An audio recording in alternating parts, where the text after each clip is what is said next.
Maggie Sullivan, and I'd like to welcome you to our new video series on Gloucester artists. Today we have a very well-known Gloucester artist with us, Paul Ciaramitaro, and we'd like to welcome you, Paul, and thank you for being here with us. Thank you. Paul was gracious enough to allow us to come into his garden. Paul, tell us a little bit about how you got started painting and how many years? I got started painting probably in the middle 70s I started. Right behind us is our high school, Gloucester High, and in the middle 70s Charles Movalli was teaching an art class, oil painting, in the adult education system at night twice a week, and I enrolled in that.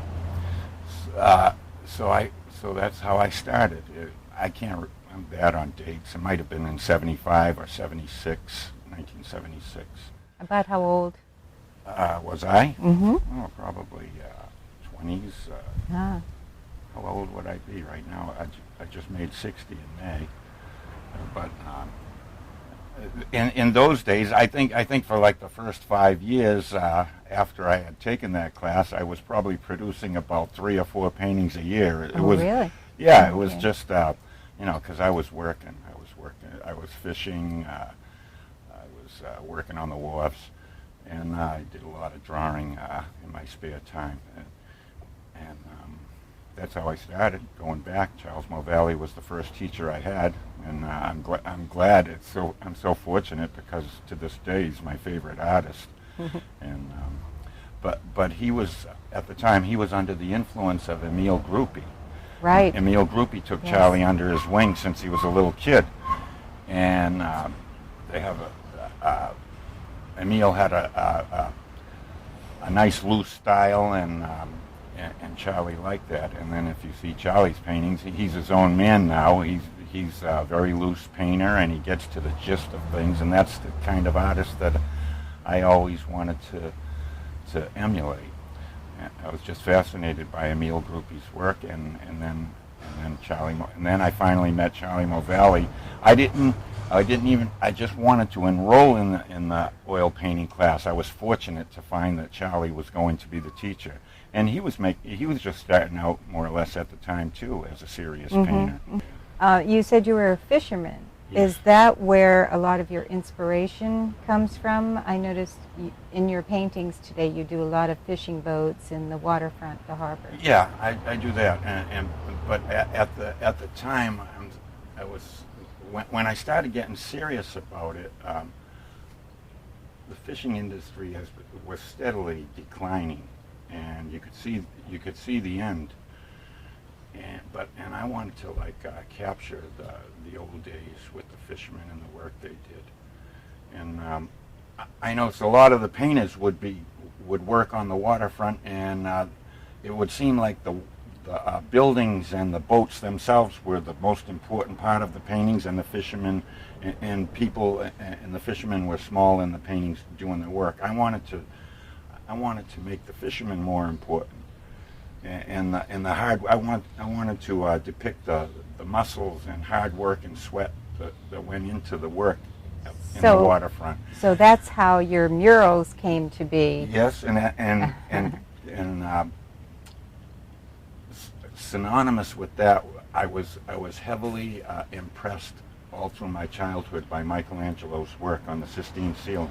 And I made my fishermen, I made their bodies huge and put tiny heads on, and that would make the body even look bigger. And that's what Michelangelo did in the Sistine ceiling, and that's what I wanted to do. I wanted to make the body and the physical and a part about those paintings more important than the surroundings, the boats and the buildings around them. So, and I thought if I did that, nobody knows me, and I thought if I did that, maybe, somebody would do a double take. Geez, that's I never saw a figure like that. This is something, and then people would say, I wonder who did this, and I was just trying to get my foot in the door, a little recognition. Well, tell us a little bit about where your murals are. Well, I have I think there's 6 of them behind our hospital, the Addison Gilbert Hospital. They're installed in a nursing home. 4 of them are up high, 2 are low on the walls. The name of the nursing home is the Seacoast Nursing Home. And then in the Gloucester Historical Museum, I donated 4 paintings. 2 of them are large, not as large as the ones in the nursing home, and 2 of them are small. Well, I think your work is very unique. As you said, many of the artists in Gloucester talk about the fishermen, the boats, the buildings, but they don't play on the fishermen themselves, the plight of the fishermen and how hard they work and how strong they have to be. Yes, and yes. It's very unique and very amazing. And the lumpers too, the guys that went down into the fish holes to fill the baskets when they were hauled out of the holes and up to the wharves. It's the hardest job that I ever had. I did it off and on for 10 years, and Being a fisherman. yeah, and I was always tired. Never seemed to get enough sleep.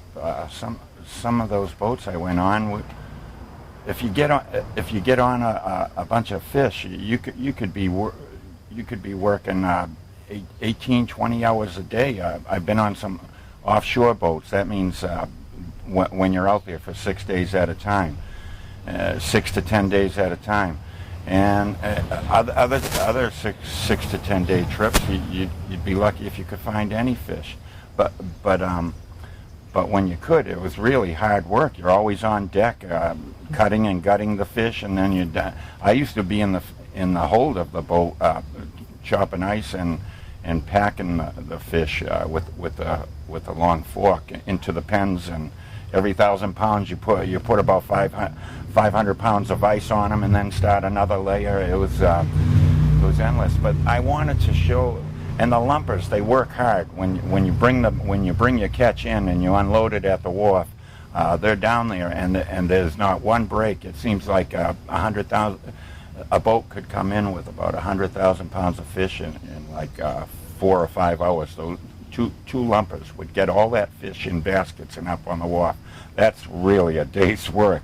I just like, I have seen loads of paintings with just boats tied to wharfs with seagulls flying around above, and little minuscule depictions of people on the wharfs or doing. The figures were small, the boats were big, the buildings were big. I wanted to make the fishermen more important. I wanted to emphasize the hard work by giving them muscles and veins sticking out of their arms, and I just wanted to try to feel the work that they did, and I wanted to make them big, and I elongated the bodies to try and hammer away at that point, to make a person who looked at these paintings just like you were walking in a metropolis with skyscrapers. The base of the building is wide, and then you look up towards the clouds. The skyscraper tapers to a pinpoint. I wanted to.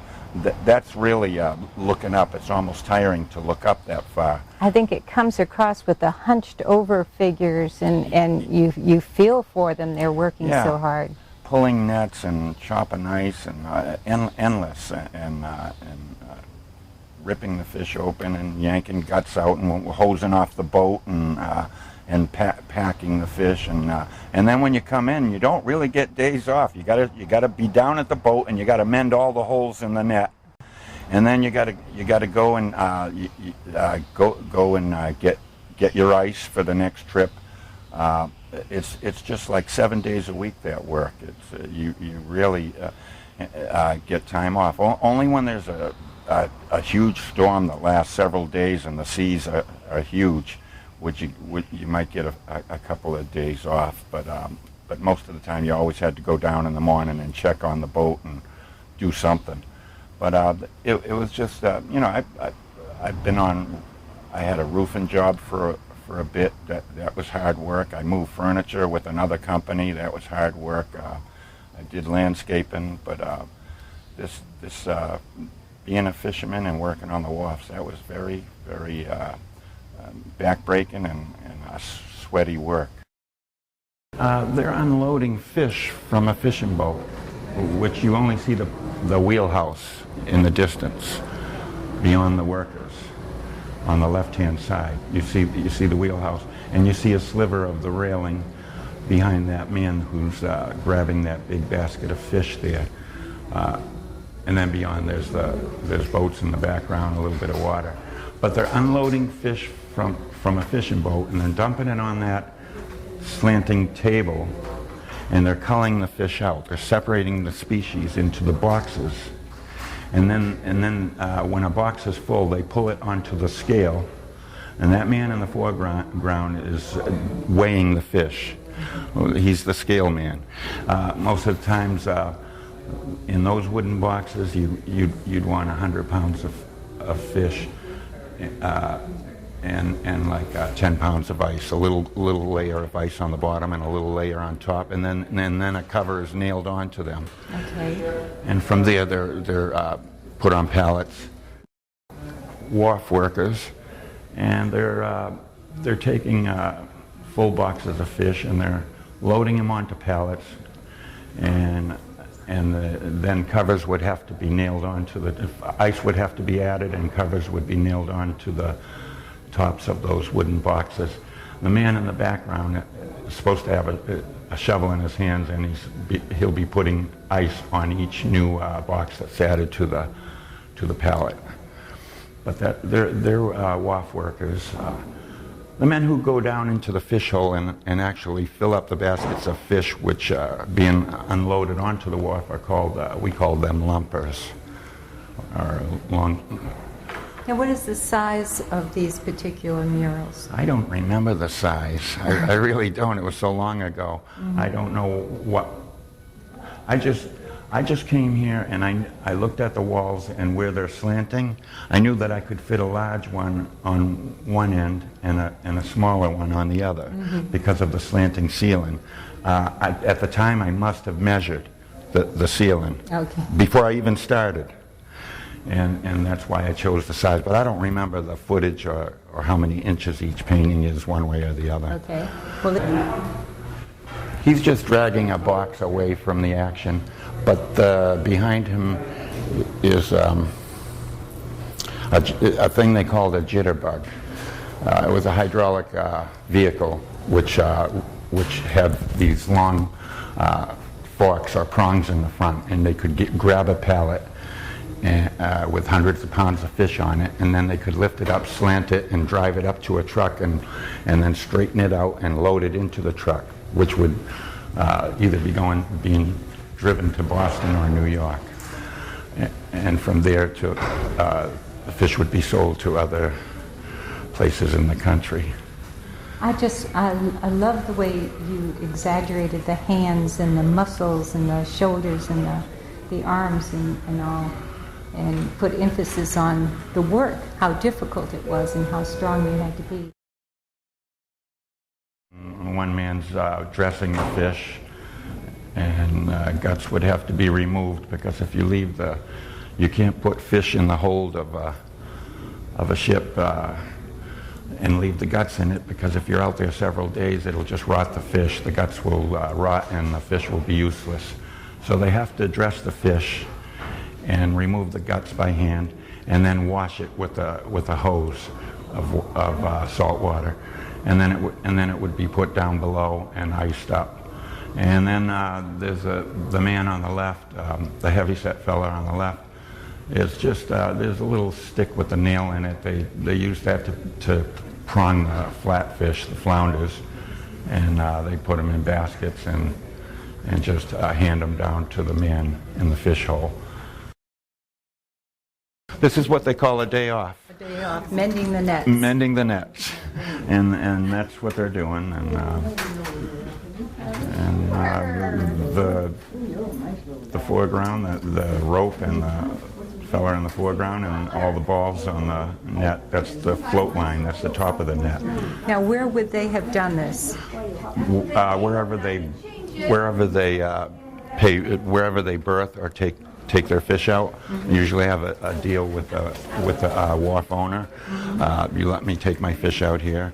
If I take my fish out here, you let me tie my boat up to your wharf and do my work. How long did it take you to paint a painting like this? Well, there are 6 of them here, and my wife reminded me that my wife made the frames for these paintings, and she was doing that while I was making the paintings. I did all 6 in 3 weeks. Wow. An artist is never content with what he did years back, because they're always learning a little bit year after year, and I've learned much more. I wish I could actually fix them up and add to them what I've learned over the years, but they still stand by themselves as far as telling the story. I would just do more with color and things like that. Now you've done the murals. Have you done any paintings about the fishermen? And if you have in the past but stopped, are you going to do that again? I've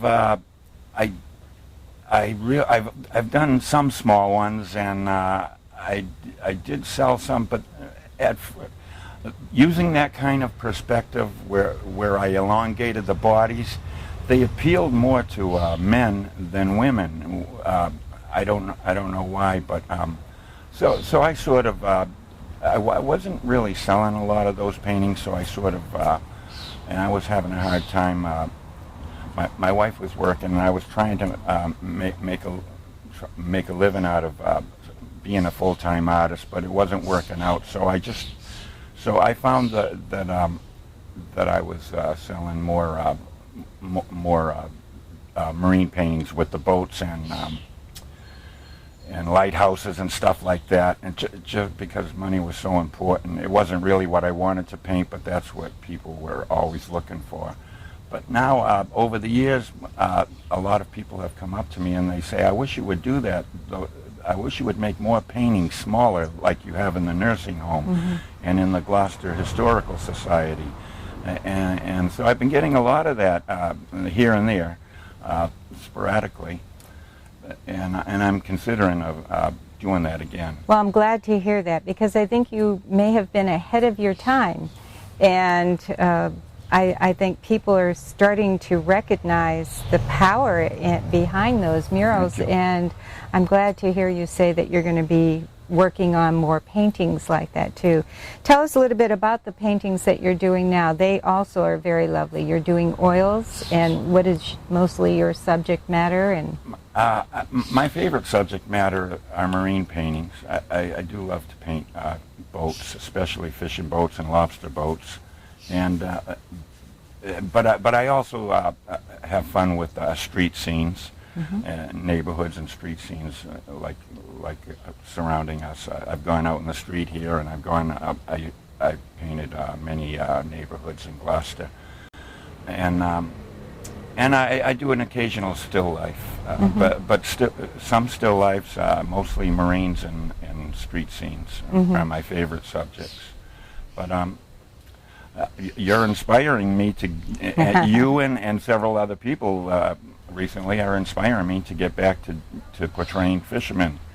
good. And so I think I will consider doing that again. But those paintings there, I painted those from memory, and I studied anatomy out of books, the muscles and the bones, and I've always been good at drawing, and I understand perspective, and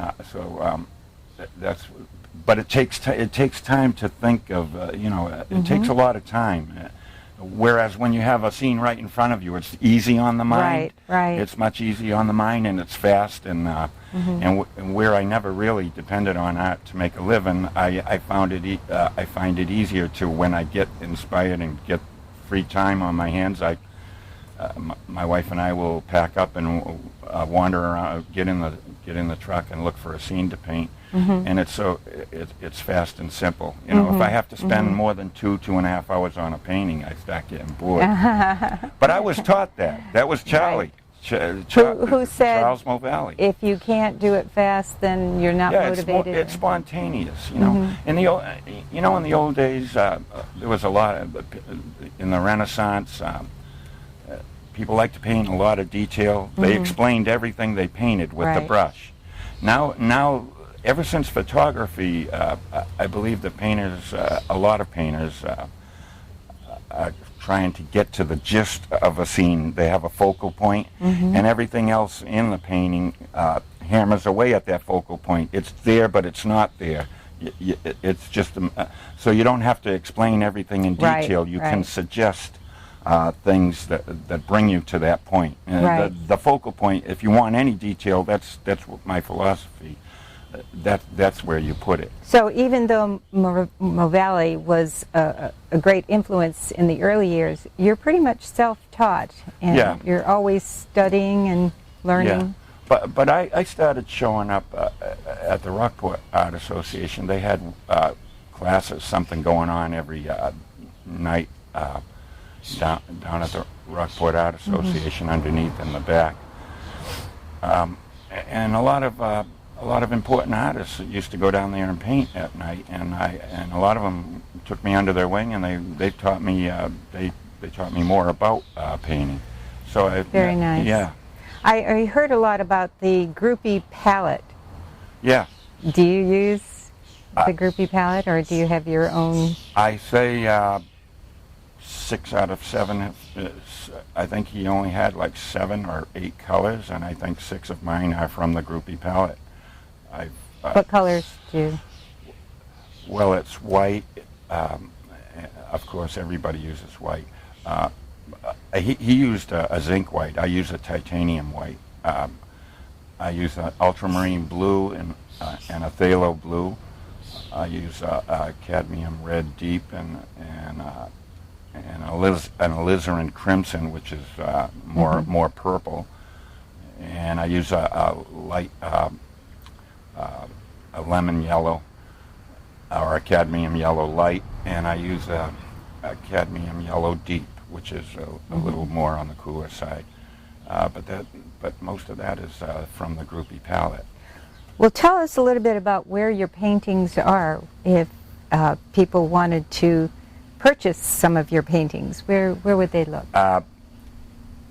I am still not depending on art to make a living, so and I do I consider a weekly paycheck from the place I work more important, but and I also work at the Rockport Art Association, so much of my work is either in a show downstairs or up in bins upstairs in the Rockport Art Association. I'm also a member of the North Shore Arts Association.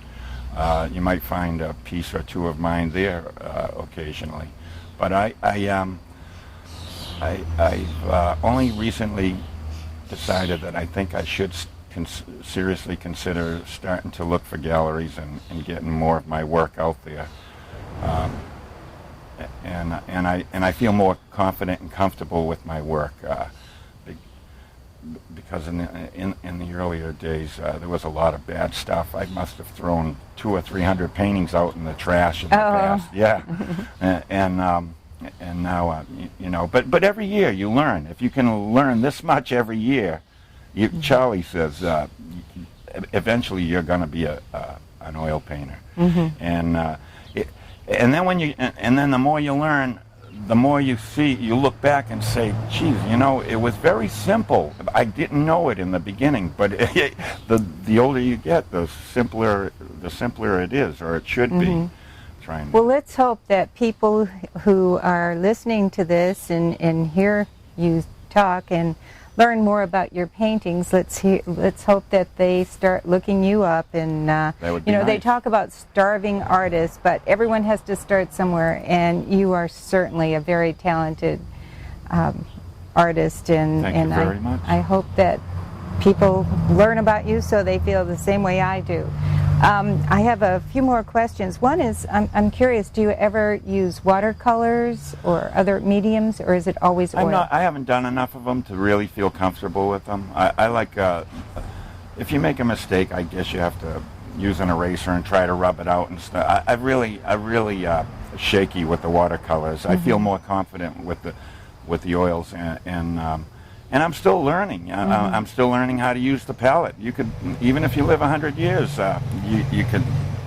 The day you start saying that you've learned everything, you're really it's bad. It's bad. So I am trying to remain humble, and I feel comfortable with oils, and if I make a mistake, I always see something I want to change. When the paint dries, I just paint it the way, I just fix it up.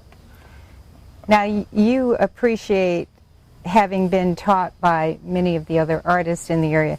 Is that something that you hope to do in your future? Would you be willing to work with students or up-and-coming artists? Yes, I probably would consider that aspect too.